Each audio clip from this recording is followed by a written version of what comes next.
Hi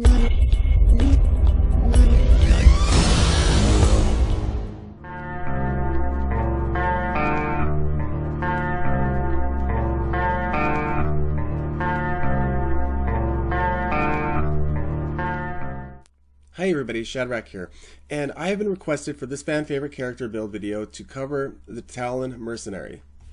Starting out with his powers, we're going to start with the Cane Trip Mine.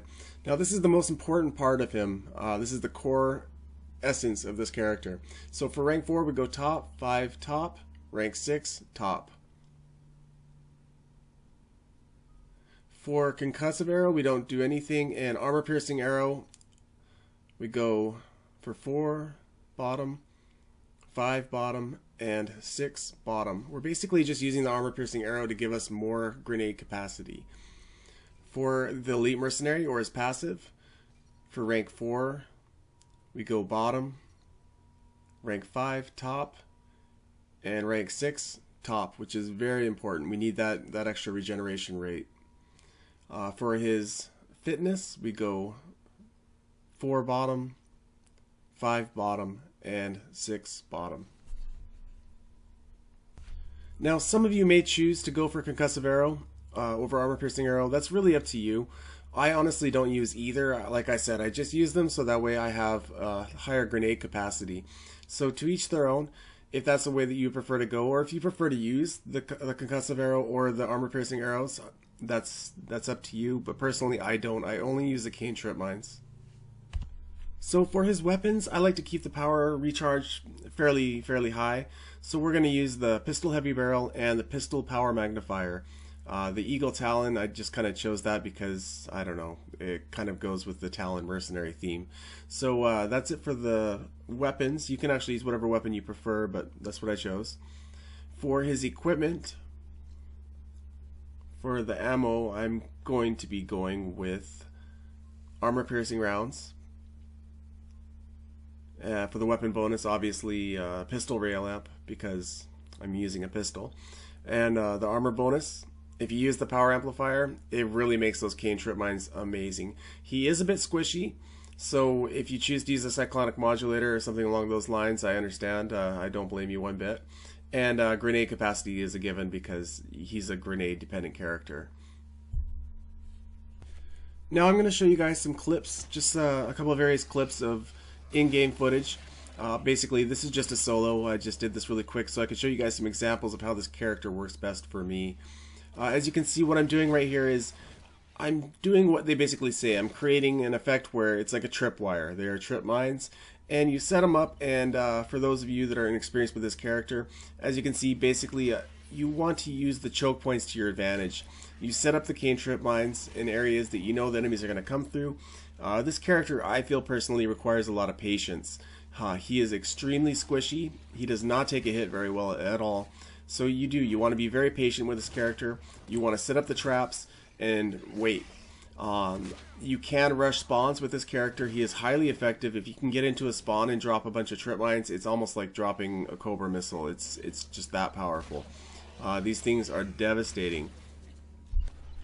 I personally feel that he does much better in a team setting than in a solo setting. Maybe it's just because of how squishy I feel he is. I really think that, you know, he kind of just does better sitting in the background. I don't feel that he's an up close and personal type character. I'm sure the people out there that are very experienced with him and know how to move around and get around with him really quickly could do very well in a solo setting. But personally, from my experience, I prefer to use him in a team setting if I'm going to use him at all.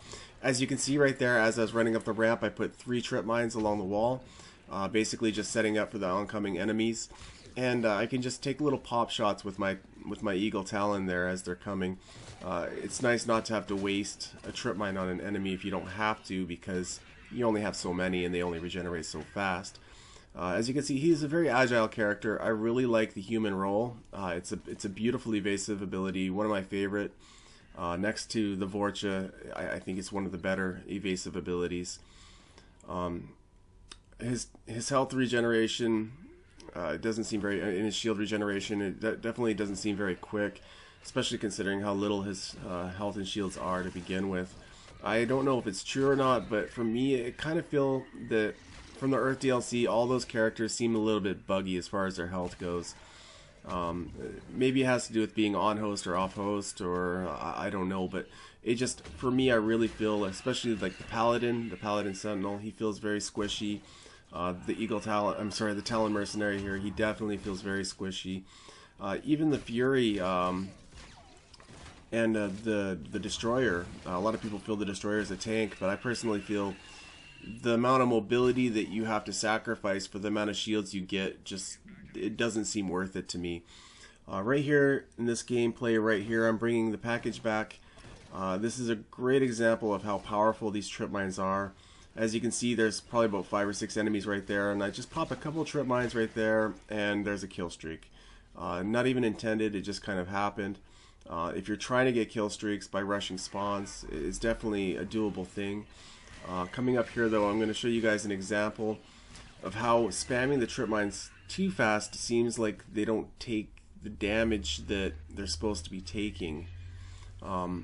It just kind of seems like off host maybe, or just in general, if you put these things out too quick, they may be a bit frame rate dependent. I know a lot of weapons in Mass Effect, such as the particle rifle and what else, the Rieger carbine is very frame rate dependent, and that's why on PC you see a lot of guys on PC when they do platinum solos, they use the particle rifle, they use the Rieger.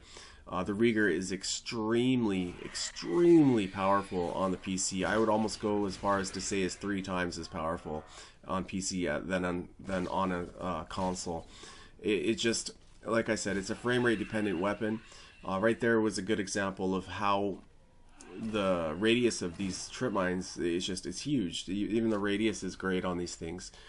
Very powerful character, but definitely a glass cannon. As you can see, a good way to use this also if you're in trouble or anything is to backpedal. Lay 1 or 2 trip mines in front of you as you run away or as you're backpedaling. Put a 3rd one down, and then obviously your 4th and 5th one, as you're putting them down, they're going to detonate the previous 1, 2, and 3, because you can only have 3 out at a time. As you can see right there, I just nuked a spawn. I'm putting lots of rounds down really fast, and you see how that Banshee just took no more damage? That's what I mean by I believe that it's a little bit frame rate dependent, or it couldn't be lag because I'm hosting the game. Maybe a little bit of lag, but I have a very good connection. I definitely made that a priority. Right there, as I started to put them out a little bit slower, as you can see, I'm putting the mines out slower, and I'm starting to get good results again. I got one more good example coming up here. I believe it's right here, yes. Okay, now I'm going to spam these mines really quick here. Now watch this Banshee. No damage whatsoever. She's just staying there. I'm spamming these mines. That was 12 mines there, and I just barely broke her barriers. It doesn't make sense when you're doing over 3,000 damage on each one of these mines. Well, anyways, I hope that video was informative for you guys. Thanks again, everybody, for your views and your support, your subscriptions. If you haven't subscribed yet, I would really appreciate your support. And thanks again, guys, and until next time, take care.